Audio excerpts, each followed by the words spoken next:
अगले क्वेश्चन की तरफ चलते हैं। आई होप कि सारे लोगों को पिछला क्वेश्चन समझ में आया होगा। बहुत से स्टूडेंट्स ने मेरे से इस एक्सरसाइज का क्वेश्चन नंबर 5 पूछा। बहुत से स्टूडेंट्स के लिए ये नया है। अभी बिल्कुल क्लास 10 के जितने स्टूडेंट्स हैं उनके लिए बिल्कुल नई चीज है। यही चीजों को आप बहुत तेजी से करना शुरू कर दोगे आफ्टर 6 मंथ्स, और 11 12 पहुंचने के बाद तो बिल्कुल विद इन सेकंड्स भी नहीं लगेंगे शायद। लेकिन इतना लंबा चौड़ा करके दिखाना आपको बहुत जरूरी है, क्योंकि आप पहली बार बोर्ड एग्जामिनेशन में बैठ रहे हो और इस तरह के सॉल्यूशन आपको करने जरूरी है। अब मैं चल रहा हूं क्वेश्चन नंबर 5।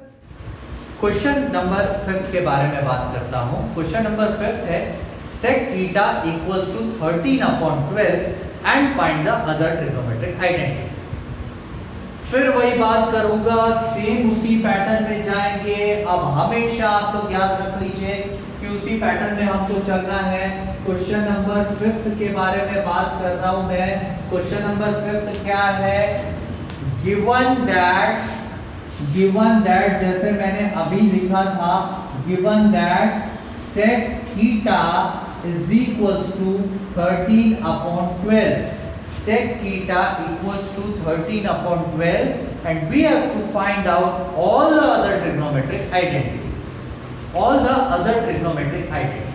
सबसे पहले जरूरत है कि हम राइट एंगल ट्राइंगल में चलें, जैसा हमने पिछले क्वेश्चन के लिए बनाया था। सेम उसी तरह का एक ट्राइंगल हम इस क्वेश्चन के लिए भी बनाएंगे। सेम उसी तरह का ट्राइंगल हम इस क्वेश्चन के लिए भी बनाएंगे। इस तरह का ट्राइंगल मैंने बनाया, ट्राइंगल ABC। आप चाहें तो गिवन में ये लिख सकते हैं कि we have triangle ABC right angled at vertex B। Now इस बार थीटा के बारे में बात की गई है। पिछले क्वेश्चन में आप याद कीजिए, एक बार एंगल A बात किया गया था, एक बार एंगल C बात किया गया था। इस बार हम आजाद हैं, हम इंडिपेंडेंट हैं कि हम एंगल A को थीटा ले सकते हैं या C को ले सकते हैं। लेकिन जब भी हमारे सामने इस तरह का इंडिपेंडेंसी आएगा कि हम कोई भी एंगल को ले सकें, हम हमेशा always try to take this angle, ये नीचे वाला एंगल। और नीचे वाले एंगल का मतलब हम हमेशा इस एंगल को थीटा लेंगे।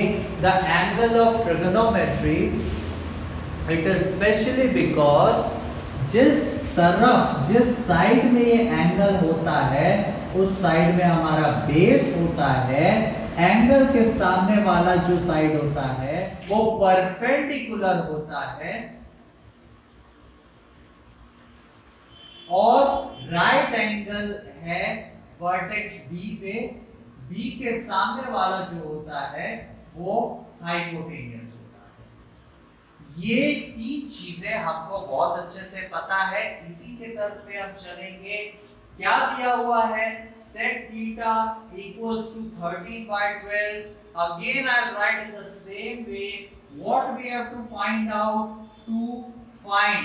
इसमें आप लोग फिर पहले की तरह लिखेंगे sin theta, cos theta, tan theta, cot theta and cosec theta।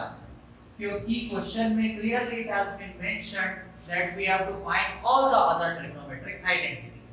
Now यहां पे सॉल्यूशन मैं शुरू करूंगा। जैसे मैंने आपको बताया, यहां पे फिगर आप मेंशन करें, साइड में अभी आप लोगों के लिए मैं रखा हुआ हूं। जैसा मैंने अभी पढ़ाया था, सीधा पूरा वैसे ही पढ़ाऊंगा कि सिंस या as we know that sec theta is equals to, sec theta is equals to क्या होता है? sec theta equals to, आप पिछले पुराने वीडियोस या पुराना जितना आपने लिखा है, जहां पे कॉपी में आपने नोट्स बनाए वहां जाकर आप देख सकते हैं। sec theta equals to hypotenuse upon base होता है। हाइपोटेनियस अपॉन बेस का क्या मतलब हुआ?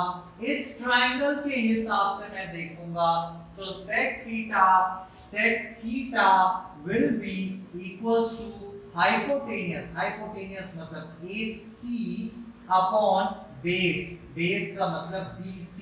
AC अपॉन BC ये लिख दिया है। अब AC upon BC already it has been given as 13 upon 12। क्या मैं ऐसा कर सकता हूँ? AC है 13, ये आपको दिख रहा है AC 13 है, ये 13 हो गया, BC है 12, नीचे का जो बेस है वो आपको 12 दिख रहा है, ये 12 हो गया। अब AB मुझे नहीं पता, आप लोगों को मेरे ख्याल से इतना समझ में आ चुका है कि बाकी सारे ट्रिग्नोमेट्रिक आइडेंटिटीज निकालने के लिए मुझे तीसरे साइड की भी जरूरत पड़ेगी। जैसा मैंने पिछले क्वेश्चन में निकाला था वैसे ही मैं निकालूंगा। मैं लिखूंगा बाय पाइथागोरस थ्योरम, या लैंग्वेज अलग-अलग हो सकती है। हम ये भी लिख सकते हैं कि in triangle ABC applying Pythagoras theorem what we'll get is AB का स्क्वायर प्लस BC का स्क्वायर इक्वल्स टू AC का स्क्वायर। जैसा कि आप लोग सब जानते हैं AB का स्क्वायर प्लस BC का स्क्वायर इक्वल्स टू AC का स्क्वायर। AB का स्क्वायर मुझे नहीं पता है, प्लस BC का स्क्वायर जो है वो 12 का स्क्वायर है, AC का स्क्वायर 13 का स्क्वायर है, AB का square will be equals to 13 का स्क्वायर that means 169 minus 12 का स्क्वायर उधर चला जाएगा that is 144 will be equals to 25। AB square equals to 25 that means AB equals to 5 centimeter। Like I have already told you कि कोई भी square root करने जाऊंगा मैं किसी भी नंबर का तो नेगेटिव नहीं लगाऊंगा, क्योंकि अभी मैं लेंथ के मैं मेजरमेंट की बात कर रहा हूं, किसी भी साइड के मेजरमेंट की बात कर रहा हूं। तो 5 सेंटीमीटर तक हो गया।